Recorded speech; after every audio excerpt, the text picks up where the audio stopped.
দেখবেন বাংলাদেশে আমাদের ক্রিকেটাররা যখন অন্য কোনো দেশের সাথে খেলে, অনেক সময় এমন হয় বল বাকি একটা, রান দরকার 6টা। আপনি দেখবেন ক্যামেরাম্যান তখন গ্যালারিতে খালি দেখায় দর্শকদের যে কি অস্থিরতা। হিপ হপ স্টাইলের মেয়েটা, যে মেয়েটার ওড়না এতক্ষণ ছিল গলায়, এতক্ষণ কইছিল, ওই মেয়েটা দেখবেন ওড়নাটা টেনে মাথায় দিয়ে এরকম মুনাজাত ধরতেছে, আল্লাহ আল্লাহ একটা ছক্কা, আল্লাহ আল্লাহ একটা ছক্কা, একটা একটা। পুরো পুরো খেলা জুড়ে এই মেয়ের ওড়না ছিল গলায়, কিন্তু যখন 1 বলে 6 রান দরকার, ওড়না চলে আসছে কোথায়? মাথায়। আবার মুনাজাত আছে না নাই? ঠিকই বাংলাদেশের দামাল ছেলে এমন এক শট মারলো, বল চলে গেল স্টেডিয়ামের বাইরে, ছক্কা, জিতে গেলাম আমরা। পুরো স্টেডিয়াম জুড়ে চিৎকার, হই হুল্লোড়, মৌজ মাস্তি।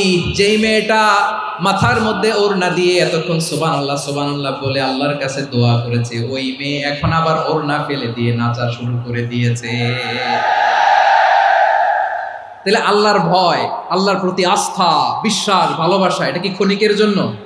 মানে আমার যখন লাগবে তখন আল্লাহর ইউজ করবো নাকি? হ্যাঁ, বিপদে আপদে, সুখের সময় দুঃখের সময়, সচ্ছল অসচ্ছল অবস্থায় বিশ্বাসীরা ভরসা রাখে একজনের উপর। চিৎকার করে বলো পটুয়াখালী তিনি কে?